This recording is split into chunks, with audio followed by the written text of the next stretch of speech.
I'm so excited to introduce the star of Family and our guest this evening. This actress has come to prominence in the lead role of Piper Chapman on the show, I think you know it, Orange is the New Black. It's a series and cultural phenomenon. You may be familiar.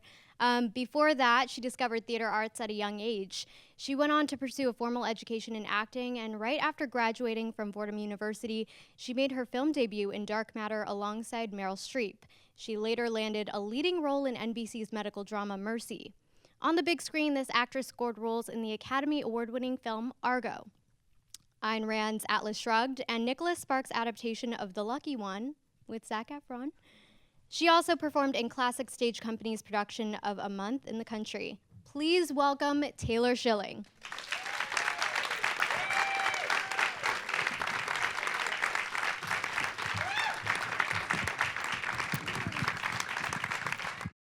Thank you so much for being here. You look beautiful. Thank you. I got all dressed up. So we just want to know, are there any juggalos in the audience tonight? Or gigolos, either one? Juggalos. Juggalos, not gigolos. So I kind of want to dive right into the movie since we just screened it. How did you become a part of Family? Well, I received the script from Laura Steinel, who I was absolutely blown away by it. And I mean, as everybody knows, like there are so many different iterations from reading something to actually seeing it on the screen. There are so many twists and turns, but this movie I think has really held the integrity of that draft I first read. I have never actually really done this. I was so enamored with the character that I wrote to Laura and I just said congratulations, and then I sent her flowers. Yeah. That's amazing. Yeah. I was really impressed. I was like, I think this is, I have very rarely seen female characters that start kind of in the middle of the race of their own sort of burnout. So I thought it was pretty brave. What was it about Kate that kind of jumped off the page for you? I think kind of what I'm like, you know, she's somebody that has always identified with achieving, and I think that that's something that is so interesting culturally that it's sort of okay. You know, we sort of say if someone is using another substance sort of in an addictive way, there's sort of, we kind of look at it sideways, but Kate has chosen to value things that our culture doesn't necessarily deem as feminine. Our culture doesn't necessarily value her values. So I thought it was really interesting to explore someone that was so unabashed in her lack of desire for domesticity. I don't really see women like that, you know? Yeah. Well, and Laura had mentioned that she wanted this to be an opportunity for women to play characters that were rougher characters. And I think it's so interesting because when you think family, you think acceptance, a tribe, but at the same time, you also think about how we need to be accepted and how we want to be accepted. Yeah. And the first thing that came to my mind when seeing this, as I'm sure for you guys, was I don't know if I like this person. And then I realized, oh my gosh, I have so much bias and so much conditioning because why do I need to like this person? Why does she have to be likable all the time? So can you talk a little bit about how women really can't win when it comes to like likability politics? That was something that I thought was so interesting. By the time we finished shooting and then Laura was in the editing process, there are always notes around likability. There are always notes around is the character pleasing the audience on some level, and women tend to get that note far more than male characters do. And Kate's not pleasing, which I think is so, I love about her so much. She's so stuck in this loop of, you know, Kate hasn't learned how to accept herself yet. She doesn't really know who she is. She sort of like got all the cash and prizes, and there's still like a real big hole in the donut. She doesn't really understand why this thing isn't filled up yet. And I also love that she starts to fall in love with herself or see her, have a tiny bit more compassion for herself as she starts to have compassion for this other little person who was bullied and sort of marginalized. You also mentioned that you automatically sort of fell in love with this role and sent Laura flowers and wanted to do it and were kind of all in. But was there anything about the character that kind of made you hesitant, like, oh, I don't know if I can completely own that or love that part of her? No, she makes a lot of sense to me. I mean, she makes a tremendous amount of sense. I get it. She's trying so hard. She's trying so hard to make it work. And she does not understand why life isn't quite shaping up. Yeah. So what did it look like for you to prepare for this role? And does it kind of vary project to project, medium to medium? Yeah. There's, I think there's a through line of a tremendous amount of detective work. And it's been an interesting experience being on a show for a long period of time and having there be like a consistency to sort of this one character, which is a little sometimes antithetical to the notion of like setting up shop and like a rehearsal process, and then you get another gig and another gig. And every time on a hiatus from Orange, when I would have a chance to do another project, I would very ferociously dive into it and kind of, I don't even know if it was always that helpful, all of the things that I did, but it just felt like it felt very refreshing to sort of take a deep dive. What do you mean? What are some of the things that you were kind of questioning? Like, I don't know if this actually helped my process. I mean, it's just there's a variety of kind of like policing that happens around the character to try to kind of find that click, you know, that like thing that's going to click where you're just sort of like floating, you know, you're just sort of like sailing and it all makes sense. And I sometimes find that easier. It's always a trick, you know, it's like it's always a trick to figure out what it is. So it's kind of like trying stuff. Like my mom used to like throw cooked pasta against the refrigerator to see if it would stick, like what worked. And that's like, I feel like that she taught me how to live my life that way, just throwing spaghetti against the refrigerator, see what sticks, and then what sticks, you know, you eat. If it works and it turns out cooked, just eat it. Yeah, kind of. Yeah. So something interesting about this film is I think it really strikes a fine balance between comedy but also this honest and almost uncomfortable reality in a sense. I don't know about you guys, but when you dropped off your niece Maddie at the dance, it was one of the points where I laughed so hard, but I was also like crying because it was kind of sad. I didn't know which way my emotions were going. For you, when you're in the scene, are you thinking about striking a balance and finding the tone, or are you just completely in the character? Like, is that something that phases you? I don't think it's. I don't really think about a tone or striking a balance, but I really do a lot of work to try to figure out exactly what's happening. You know, what's happening right in that moment, and that's always so confusing. I mean, there are so many things that are happening in any moment. There's so many things that are happening right now, just sitting here talking to you. But I think the clearer and more specific that becomes, the more universal it becomes. And, you know, then sort of tone or whatever takes care of itself. But the specificity of exactly my relationship to you sort of takes care of a myriad of issues. So we're going to take an audience question that's kind of related to this. This is from Deborah Wallace. What is the link to your emotional and comic range in Family and Orange is the New Black? How do you get into both of those characters? We kind of talked about getting into the characters and the pasta and it sticking, but do you find maybe like a lineage between the characters that you choose, and are you kind of, is there one sort of thing that you're attracted to in your characters?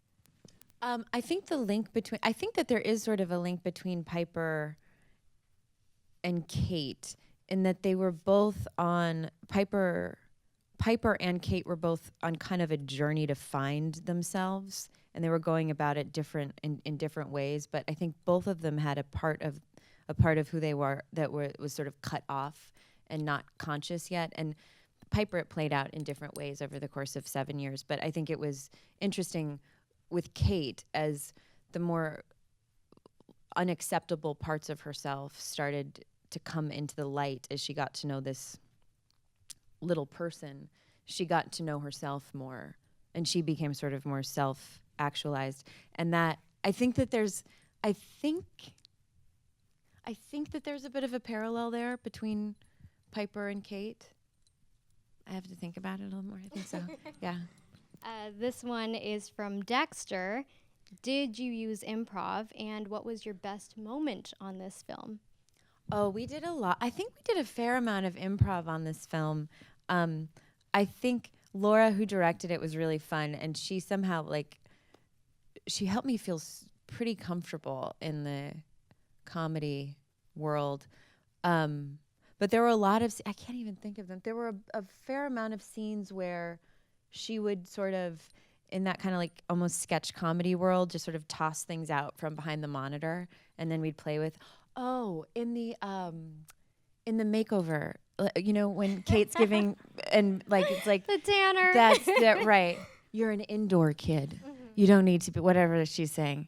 I'm an indoor kid. Kate, Laura was just sort of making stuff up, and then we could just kind of play with it. Yeah, that was fun. Sticking that thing on my head. There was a head scratcher thing. It was fun. Were eyebrows actually plucked as well? Yes. Yeah. Method acting. Yeah. She's so great, Bryn. What was it like to work with this cast? There are a lot of great people in this cast. Yes. Well, Brian Tyree Henry is extraordinary, and I think he's in everything, and he's so he finds such a kindness to the truth that I feel it's really stunning to watch him work. And Kate McKinnon I was a bit starstruck by. I mean, she's so funny. I mean, I'm just a fan of hers. I don't know her at all, but I just was really blown away by her work. And it was really fun to work with Bryn, because sometimes working with kids can be a bit challenging, and I've worked with a fair amount at this point. And I mean, Bryn's not a kid. I think she was 12 when we were shooting this, but it was like playing pretend. She was so excited and so in the moment and so stoked to not be in school that it felt like we were just playing house or something, we were just, making a snowman. It was so fun to play with her because she'd just go off, and she's a brilliant, so much stuff in there is her just improving about weapons of nature and her wolves and hitting sticks and stuff. And, it was really a joy. It was, and I learned a lot. I learned so much from, all of them, but I learned a lot from Bryn. That's amazing. So there are so many themes and messages from family. Do you have a favorite one? A favorite theme? I think that, I do think that there's a theme. One thing that I love about the Juggalo community is that there is so much room to be yourself, and they so ferociously guard this notion that whoever you are is acceptable, and it may not be acceptable out here, but it's a basic human need. We all need community, and we all need connection, and they are so passionate about making room for everyone. And even, it was really amazing. It sort of, the call kind of went out to the Juggalo community, and they found out that we were shooting this movie. And when we were shooting The Gathering, all of these fans of ICP came down and set up camp in Georgia and just participated in the film with us. And as you can imagine, that energy was so helpful to the work. It was so loving. And I think that finding your family. I think that this movie is really about, there's sorting out your family of origin stuff, but also finding your chosen family and finding the spaces where you connect and plug in and can be yourself. I really think that's what I took away from it.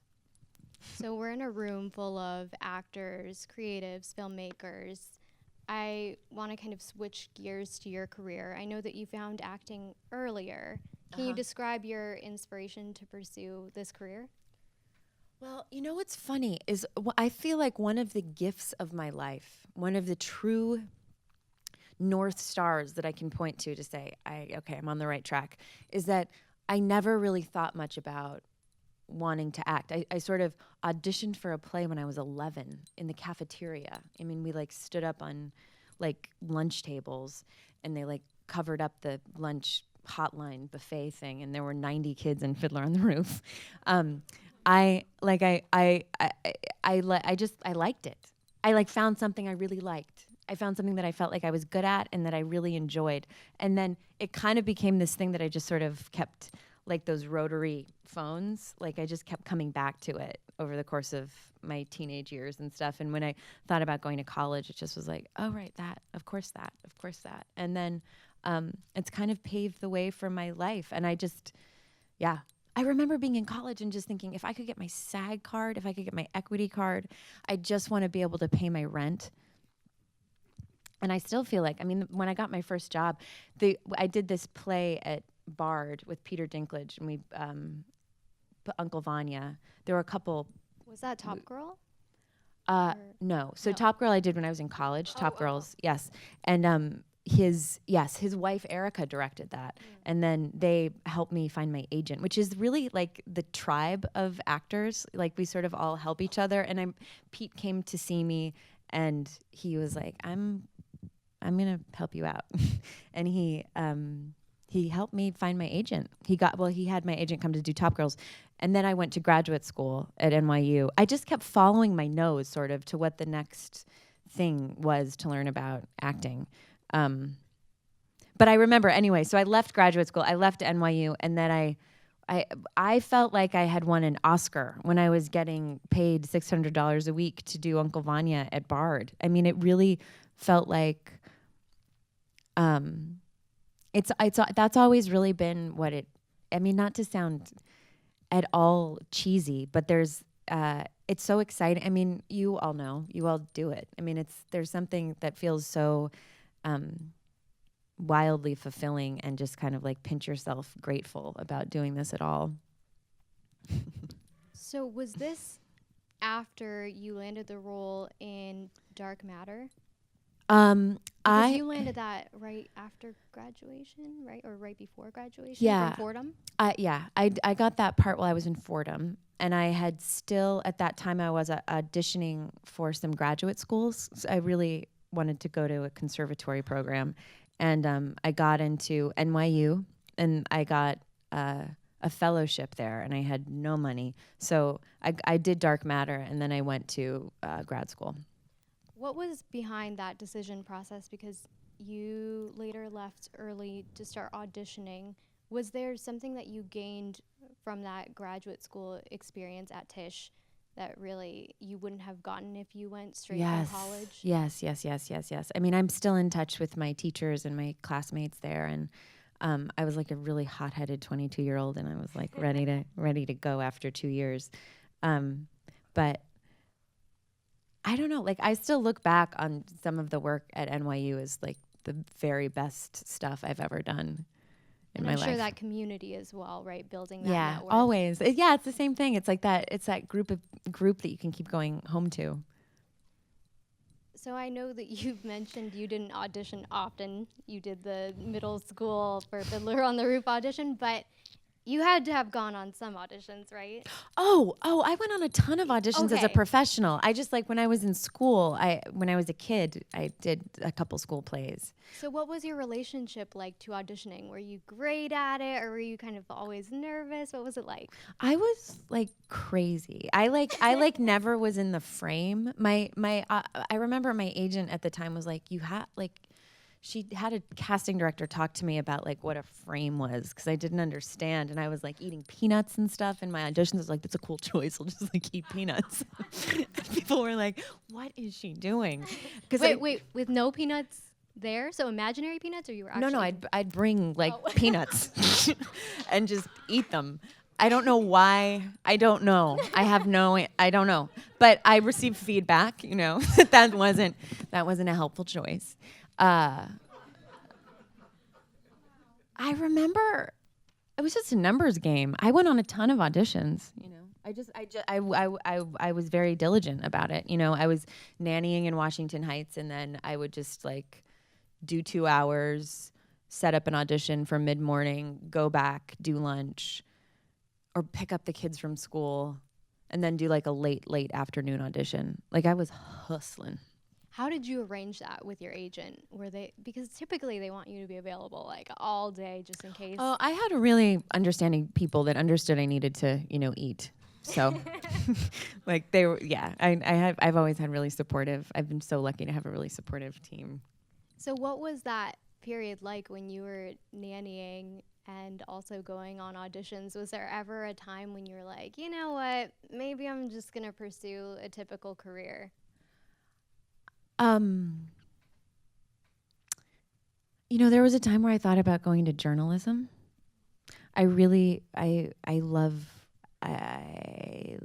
reading. I love people. I love what's happening in the world. I thought about that. But I do think I'm not quite sure. How I pulled it off. I was very rabid about what I wanted. And that was the thing that I feel very grateful for, was that there was a significant chunk of my life. I sometimes feel like it may have passed me by, but for a long period of my life, I knew exactly what I wanted to do, and nothing was going to throw me off course. And I was so committed to being an actor. And I am so in love with the art form, and I like movies and plays, and also a lot of my community was in the theater. So for me, it was very nourishing. I would spend a lot of time in like downtown theater and watching.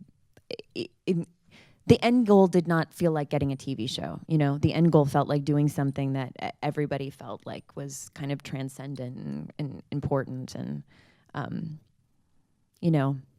I like shaved my head when I was 18 to play Joan of Arc, or not Joan of Arc. I was just reading about Joan of Arc, to play Helen of Troy. And people from that production when I was in college, like we were still like in grad school together and kind of hanging out, and we're still, connected. Does that make sense? Yeah, it was like a dedication, a commitment that probably helped you kind of push your way to success. So like even if things didn't necessarily go the way that you wanted, or you didn't get a particular role, that kind of resilience and definitely wanting it, you could tell. Yeah, I just loved it. Yeah.